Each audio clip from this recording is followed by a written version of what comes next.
My name is Diana. I am 28 years old.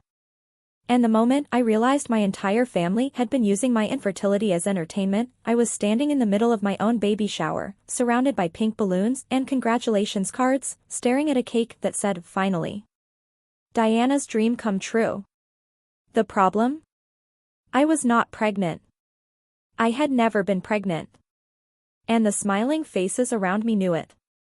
This was not a celebration. It was a trap. And my sister Lauren, the golden child who had orchestrated this entire nightmare, was recording every second of my confusion on her phone, waiting for me to break down so she could capture my humiliation and share it with the world. But here is what Lauren did not know. I had figured out her plan 3 days earlier. And instead of running away or canceling the shower, I had decided to show up and give everyone exactly what they deserved. Not tears. Not embarrassment. But the cold, brutal truth about what this family had been doing to me for the past 4 years. If you have ever been the family member whose pain became everyone else's punchline, whose struggles were treated like soap opera entertainment, whose worst moments were weaponized against you, stay with me. Because what happened next made them all wish they had just left me alone. Let me take you back 4 years, to the first time I told my family that my husband David and I were struggling to conceive. We had been trying for 18 months. Every negative test had chipped away at something inside me. Every doctor's appointment brought new terms I did not want to learn. Endometriosis. Low ovarian reserve. Unexplained infertility. I was sitting at my mother's dining table during Sunday dinner, surrounded by my sister Lauren and her 3 children, my brother Chris and his pregnant wife, and my parents who kept shooting meaningful looks at my flat stomach. The weight of their expectations had become unbearable. "David and I have been trying," I said quietly, interrupting a conversation about Chris's wife's morning sickness. "We have been trying for a while. And it is not working." The table went silent. My mother's fork stopped halfway to her mouth. Lauren looked up from cutting her daughter's chicken, her eyes sharp with something I could not quite identify. "Oh honey," my mother said, but her tone was off. Not sympathetic. Almost disappointed. "How long is a while?" 18 months, I said. "We are seeing a specialist." Well, my father cleared his throat, uncomfortable with anything involving female bodies. "These things happen in their own time." "Maybe you are too stressed," Lauren offered, her voice dripping with false concern. "You know stress can prevent pregnancy. Maybe if you just relaxed and stopped obsessing about it." I wanted to throw something at her. As if I had not heard that useless advice from everyone who had never experienced infertility. As if relaxing would magically fix my damaged reproductive system. "We are doing everything the doctors recommend," I said, keeping my voice level. "I just wanted you all to know. In case it takes a while. Or never happens," Lauren said lightly, smiling at her perfect children. "Some people just are not meant to be mothers. It is not the end of the world." The words hit like a slap. My mother gasped. "Lauren, that is cruel." "What?" Lauren shrugged. "I am just being realistic. Diana has always been the career-focused one. Maybe this is the universe's way of telling her that is enough." I stared at my sister, this woman I had shared a bedroom with for 15 years, and saw something ugly looking back at me. Not sympathy. Not even indifference. Satisfaction. Because Lauren had always needed to be the best at everything. The prettiest daughter. The most successful mother. The favorite child. And my infertility was not a tragedy to her. It was confirmation that she had won some invisible competition I had not even known we were in. I left dinner early that night. David found me crying in the car. "We do not have to tell them anything else," he said, holding my hand. "We can keep this private." I nodded. But the damage was already done. Because over the next 4 years, my infertility became my family's favorite topic. Not in a supportive way. In a way that made me feel like I was a reality TV show they tuned into for drama. Every family gathering included some comment about my empty womb. Every holiday brought questions disguised as concern. Any news? My mother would ask with a sad smile, loud enough for everyone to hear. Still nothing happening, my aunt would add, shaking her head. Lauren was the worst. She started posting about motherhood constantly on social media, long captions about how blessed she was, how being a mother was the greatest gift, how she could not imagine life without her babies. And she would tag me in every single post, ensuring I saw them all. When I asked her to stop, she acted shocked. I am just sharing my joy, Diana. Why are you being so sensitive? This is not about you. But it was. Every word was a reminder of what I did not have. Every photo was a knife twisted just a little deeper. The breaking point came 6 months ago. Lauren announced she was pregnant with her 4th child. At my birthday dinner, she stood up, clinked her glass, and said, "I have an announcement. I know this is Diana's day, but I just could not wait to share. Baby number 4 is on the way." Everyone erupted in congratulations. My mother cried happy tears. My father hugged Lauren. And I sat there, birthday cake untouched, feeling like I was disappearing. No one noticed when I left. Not even David, who was stuck listening to my brother talk about investment portfolios. I drove to the beach and sat in my car, staring at the waves, and something inside me finally hardened. I was done. Done crying. Done hoping they would suddenly develop empathy. Done being the punching bag for my sister's cruelty. That night, I blocked Lauren on all social media. I stopped attending family dinners. I sent polite but distant responses to my mother's texts. And when Lauren called, offended that I had blocked her, I let it go to voicemail.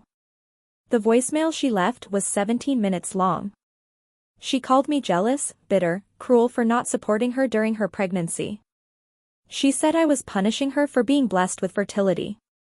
She said if I could not be happy for her, I did not deserve to be part of the family. I saved that voicemail. I would need it later. 3 weeks ago, my phone rang at 10 p.m. It was my mother, her voice bright and excited. "Diana, sweetheart. I need you to keep April 14th free. We are throwing you a surprise baby shower." My blood went cold. What? Lauren planned the whole thing, my mother gushed. She feels terrible about the distance between you two. She wants to celebrate you finally getting pregnant. She said you told her the good news last week. I had not spoken to Lauren in 6 months. I was not pregnant. This was not a celebration.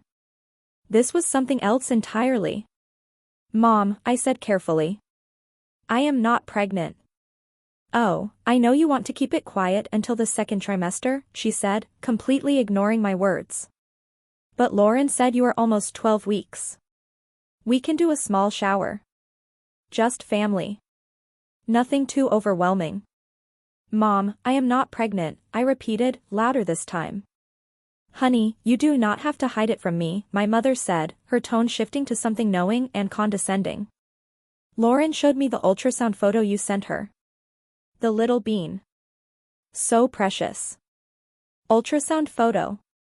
I had never sent Lauren any photo, because there was no pregnancy.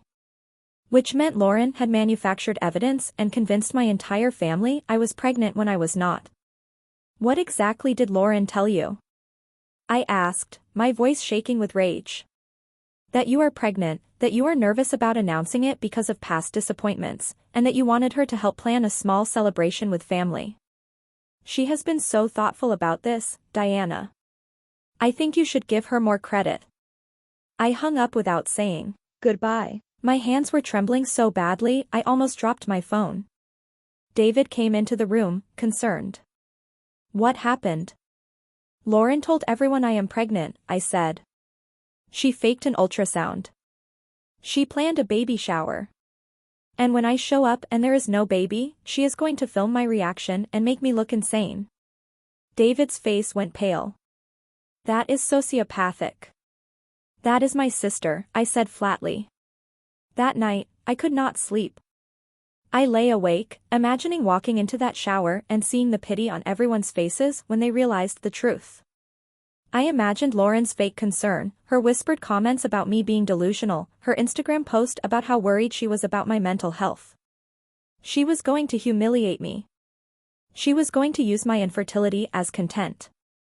She was going to turn my pain into entertainment for her followers. Unless I beat her to it. The next morning, I called my best friend Maya. I told her everything. When I finished, she was silent for a long moment. "What are you going to do?" she asked finally. "I am going to that shower," I said. "And I am going to make sure everyone sees exactly who Lauren is." "How?" "By playing along," I said, a plan forming in my mind. "If she wants to put on a show, I will give her a show. But the ending will not be what she expects." Over the next 3 days, I prepared. I collected every cruel text Lauren had sent me over the years. Every social media post where she had tagged me in her motherhood content despite my requests to stop. That voicemail where she called me bitter and jealous. Screenshots of the fake ultrasound she had sent to our mother, an image I reverse-searched and found on a random pregnancy blog. I compiled it all into a single document. A timeline of abuse disguised as sisterly love. Then I called a few family members individually.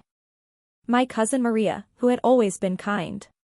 My Aunt Susan, who had once confided that Lauren made her uncomfortable. My Uncle Peter, who prided himself on being the family truth teller. I told them the truth. I was not pregnant. Lauren had made the whole thing up. And I was going to the shower to expose her. Why would she do something so cruel? Maria asked, horrified. Because my pain makes her feel powerful, I said simply. And I am done letting her get away with it. On the morning of April 14th, I woke up at dawn. I got dressed carefully, choosing a fitted dress that made it obvious there was no baby bump. I did my makeup and hair. I looked in the mirror and saw someone I barely recognized. Not a victim. A woman with nothing left to lose. David drove me to the venue, a private room at a restaurant downtown. Pink and white decorations covered every surface. A table overflowed with gifts I had not registered for. My mother and Lauren stood near the entrance, greeting guests, both of them dressed in matching floral dresses like this was their special day. When Lauren saw me, her smile widened. She grabbed her phone immediately, angling it for the perfect shot. "Diana," she squealed, running over to hug me.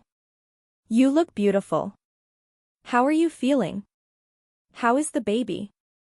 I looked directly into her camera. "There is no baby, Lauren. You know that." Her smile faltered for half a second. Then she laughed, bright and loud. "Oh my God, stop. You are so paranoid about jinxing things. Everyone, Diana is being superstitious." "I am being honest," I said, louder now. People were starting to turn, sensing something was wrong. "I am not pregnant. I have never been pregnant. And you lied to everyone here to set up this humiliation." Lauren's face went red. "Diana, what are you talking about? You sent me the ultrasound. You told me you were 12 weeks. Show them the ultrasound," I said.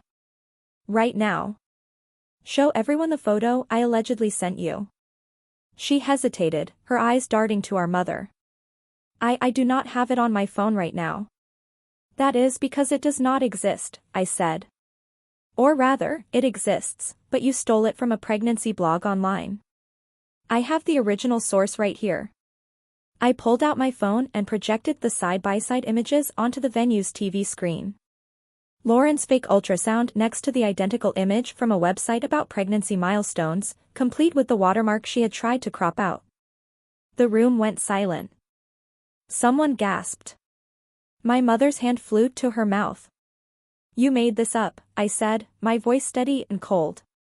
"You told everyone I was pregnant knowing I have been struggling with infertility for 4 years. You planned this shower, not to celebrate me, but to humiliate me. You were going to film my reaction when I walked in and everyone realized there was no pregnancy. You were going to post it online and play the concerned sister worried about my mental health. And you thought I would be too devastated to fight back. Lauren's mouth opened and closed. That is not. You have been weaponizing my infertility for years, I continued, pulling up the document on my phone. Here are the texts. The voicemails. The social media posts. Years of you using my pain to make yourself feel superior. And this was supposed to be your masterpiece. I sent the document to the venue's printer. Pages started spitting out, dozens of them. I handed them to the nearest guests. Read it yourselves. See what she has been doing. See who she really is. People started reading, their expressions shifting from confusion to horror. My cousin Maria looked sick. My Aunt Susan stared at Lauren like she was seeing her for the first time. My mother grabbed my arm. Diana, this is not the time. When is the time, Mom? I asked, pulling away. When is the appropriate moment to call out abuse? Because that is what this is. Lauren has been abusing me emotionally for years. And you have all let her, because it was easier to pretend everything was fine than to hold her accountable. Lauren finally found her voice. You are insane, she hissed. You are making this up because you are jealous. Because I have everything you want and you can't stand it. If that were true, I said calmly, I would not have evidence. I turned to face the room. I am not pregnant. I may never be pregnant. And that is painful. But what is more painful is having a family that treats my suffering like entertainment. That allows one person to torture another in the name of sisterhood. So I am done. I am done pretending this is normal. I am done protecting people who hurt me. And I am done with all of you who watched this happen and said nothing. I turned and walked out of the venue, David right behind me. Behind us, chaos erupted. Voices shouting. Lauren crying. My mother calling my name. I did not look back. In the parking lot, David pulled me into his arms. That was the bravest thing I have ever seen, he whispered. That was the angriest thing I have ever done, I corrected. But I was not crying. I was not shaking. I felt lighter than I had in years. My phone exploded with messages over the next few hours. Lauren sent 17 texts, each one more unhinged than the last, calling me every name she could think of. My mother called 8 times, leaving voicemails that ranged from anger to pleading. But there were other messages too. Maria texted, I had no idea. I am so sorry. Aunt Susan wrote, you did the right thing. Someone needed to stop her. Even my brother Chris, who usually stayed out of drama, sent a simple message, Lauren went too far. I am on your side. 3 days later, my mother showed up at my house unannounced. I almost did not let her in. But curiosity won. She sat on my couch, looking older than I had ever seen her. I did not know, she said quietly. I did not know how bad it was. You did not want to know, I corrected. Because it was easier to let Lauren be cruel if it meant you did not have to deal with conflict. She flinched. You are right. I have always made excuses for her. Because she is difficult and you are strong. And I thought you could handle it. Being strong does not mean I should have to handle abuse, I said. And choosing not to protect me because Lauren is difficult is still choosing Lauren over me. My mother's eyes filled with tears. I am sorry. I am so sorry. I do not know if sorry is enough, I said honestly. You let this go on for years. You dismissed my pain. You enabled someone who enjoyed hurting me. What can I do? She asked. How do I fix this? You start by believing me when I tell you something is wrong, I said. You stop expecting me to keep the peace at my own expense. And you hold Lauren accountable, not me. She nodded, wiping her eyes. Lauren has been asked to take some space from family events. Your father and we are going to family therapy. And we would like you to join us, if you are willing. I was not ready to say yes. But I was not ready to say no either. I will think about it, I said. After she left, David asked me how I felt. Tired, I admitted. But free. That is the thing about finally standing up to people who have hurt you. It does not always feel triumphant. Sometimes it just feels like putting down a weight you have been carrying so long you forgot what it was like to stand up straight. Lauren never apologized. She made herself the victim, posting vague social media messages about toxic family members and betrayal. Some people believed her. But the people who mattered knew the truth. I eventually started therapy to deal with my infertility and my family trauma. I learned that it is okay to walk away from people who hurt you, even if they share your DNA. I learned that protecting yourself is not selfish. And I learned that sometimes the only way to stop being someone's victim is to refuse to participate in their game. 6 months later, David and I decided to pursue adoption. It was a path we had considered but never committed to, too afraid of more disappointment. But something about finally cutting out the toxicity made us ready to try again in a different way. I do not know if my family will be part of that journey. Some of them have proven they can change. Others have not. But for the first time in 4 years, I am building my life based on what I need, not what they expect. So tell me. Was I wrong to expose Lauren in front of everyone? Should I have handled it privately? Was I cruel for bringing evidence and making it public? Or was this the only way to make them see what they had been ignoring for years? Was this the only way to stop being the acceptable target of someone's cruelty? My name is Diana. I am 28 years old. And I am the woman who walked into a fake baby shower and walked out with my dignity intact. Not because I wanted revenge. But because I finally learned that some people will only stop hurting you when you make it impossible for them to continue. And that lesson was worth every burned bridge, every lost relationship, every moment of chaos that followed. Because on the other side of that fire, I found something I had been missing for years. Myself.